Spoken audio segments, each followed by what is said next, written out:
ative o sino das notificações.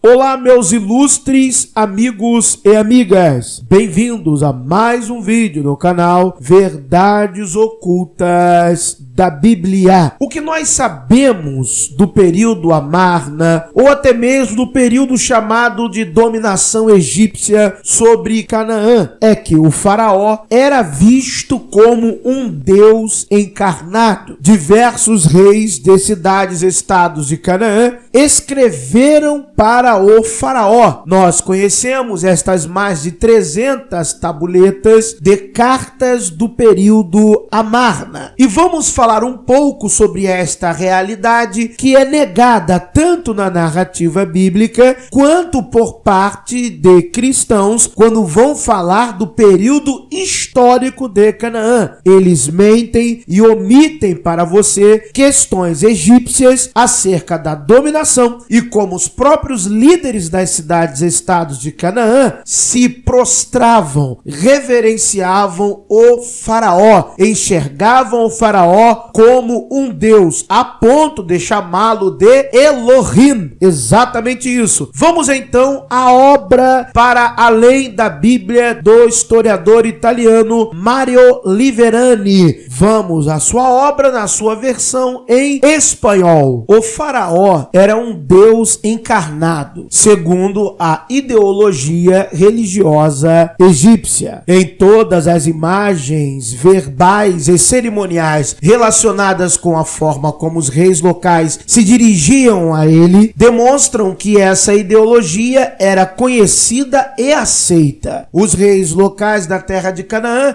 dirigiam-se a ele chamando-o de Sol de todas as terras e Deus, ou melhor, deuses, já que usavam a forma plural, como no hebraico Elohim. Prostraram-se 7 e 7 vezes, mesmo especificando 7 vezes de bruço e 7 vezes de costas. Era dessa forma que os próprios reis de Canaã se colocavam, se descreviam perante o faraó, aqueles que se prostravam. Declaravam-se chão onde pisam e banquinho colocado aos seus pés, em perfeita coerência com a iconografia faraônica da época. No palácio de El Amarna foi decorado o pavimento do corredor que conduz à sala do trono, com as imagens de estrangeiros derrotados, nos quais, consequentemente, o faraó pisava-os ao caminhar. A predela do trono e as sandálias de Tutankhamon também eram decoradas com imagens de estrangeiros derrotados, nos quais também o faraó pisava ao caminhar ou quando se sentava. Quando nós falamos do período Amarna, nós estamos falando do século XIV antes da Era Comum. O faraó exigia um juramento de submissão tão breve quanto absoluto. Nunca mais nos rebelaremos contra a sua majestade. Este era o juramento exigido pelo faraó. Fora aquele tipo de pecado original que consiste em ser estrangeiro e também inimigo inferior. Não vil, como muitas vezes é traduzido, mas predestinado à derrota e submissão total. Então, o faraó já entendia que todos os seus inimigos que eram derrotados deveriam fazer um juramento a ele, de nunca se rebelar e também de ser totalmente submisso aos poderes do Egito. O juramento estava especificado no fornecimento anual de tributos, na obrigação de acomodar os mensageiros e caravanas egípcias que por ali passavam, na obrigação também de adquirir as mercadorias necessárias e até de fornecer princesas para o harém real, acompanhado por um rico dote. O que também se observa é a concretização no compromisso com que os textos de El Amarna chamam de proteger a cidade que o faraó lhes confiou, protegê-la dos inimigos externos, mas acima de tudo, geri-la de forma eficaz e em condições de responder às exigências dos egípcios. Então o faraó vinha, conquistava a cidade-estado de Canaã E o governante da cidade ficava submisso a ele no sistema de vassalagem. E ainda teria a obrigação de defender a cidade contra os inimigos do próprio Egito, contra os inimigos do faraó, e ainda de dar provisão a egípcios que por ali passassem ou que estivessem em condições de pedir algum tipo de suporte logístico para cumprimento de missões reais. Os reis locais estavam ansiosos para garantir o cumprimento da sua obrigação de proteger a cidade e de ouvir e observar no verbo Nazaro a palavra do faraó. Vamos ler trecho de uma carta do período Amarna que vai dizer o seguinte: ouvi as palavras do rei, meu senhor e meu sol, e aqui estou, protegendo Meguido, cidade do rei, meu senhor, dia e noite, dia após dia. Eu protejo os campos com carros. À noite eu protejo as paredes do rei, meu senhor. Mas veja, a hostilidade dos inimigos no país é forte. Tudo que sai da boca do rei, meu senhor, cuido para que eu observe dia e noite. Carta de Amarna, ou do período Amarna, de Ascalão. Continuando a leitura do livro de Mário Liverani, em troca de tudo isso, o faraó concedeu vida que ele detinha como monopólio e do qual ele era um dispensador benevolente. Ou seja, faraó conquistou, ou as terras já eram dele, e todas as vidas que existiam no Império Sírio-Palestino-Egípcio, era faraó que concedia por sua benevolência. Vida era, num sentido político, o direito de reinar como vassalo. Mas, segundo a ideologia egípcia, era algo mais preciso e concreto. Era um sopro vital que saía da boca do faraó, com o sopro, com as suas palavras, em benefício de quem fosse admitido na sua presença ou fosse o destinatário de suas mensagens.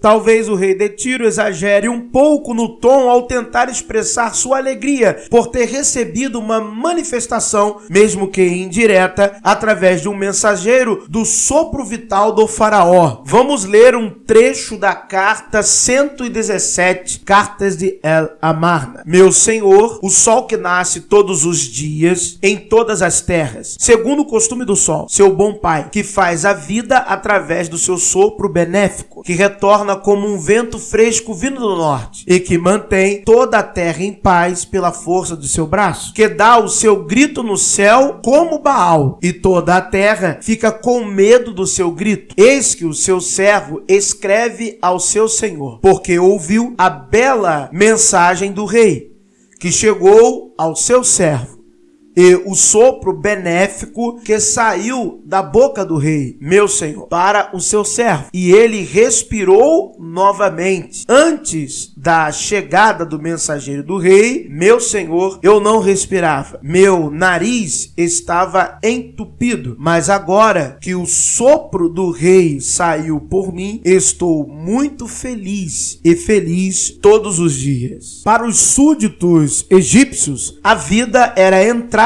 num circuito redistributivo, através do qual o faraó concedia os alimentos necessários para viver e, sobretudo, era uma perspectiva de sobrevivência após a morte, inicialmente prerrogativa apenas do faraó, embora depois redistribuída por ele aos seus súditos. Os sujeitos estrangeiros foram evidentemente excluídos destas duas últimas implicações, apesar de algumas tentativas desajeitadas de sua parte de receberem também um pouco de vida, que não era feita apenas de palavras, mas também de comida. Vamos ler um trecho da carta Amarna 154, carta de Biblos. Vai dizer: há 2 anos que estou com falta de grãos. Não há mais grãos para comer. O que posso dizer aos meus camponeses? Que o rei, meu senhor, ouça as palavras do seu fiel servo e envie envie grãos em navios e faça viver o seu servo e sua cidade. Carta 154 de Biblos do período Amarno. Era assim o relacionamento dos reis do território sírio-palestino da terra de Canaã com os faraós do Egito. Eram vassalos, eram servos, submissos. Esta é a verdade. Mais uma vez, atestada aqui no canal, na obra de um grande historiador com fama mundial, Mario Liverani. Muito obrigado por terem assistido a mais um vídeo no canal Verdades Ocultas da Bíblia. Que o verdadeiro Deus abençoe a todos. Se você não crê, não acredita em um Deus, que a sorte e a fortuna lhe acompanhem.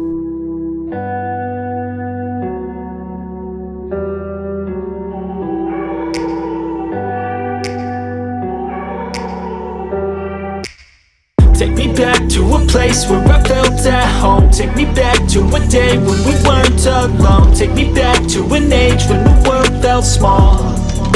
Way back before we blew it all. Take me back to a place where I felt at home. Take me back to a day when we weren't alone. Take me back to an age when the world felt small. Way back before we blew it all. Too many things going on, I can't keep track of them all. From people dropping a bomb to people putting up walls, I feel like life is on hold.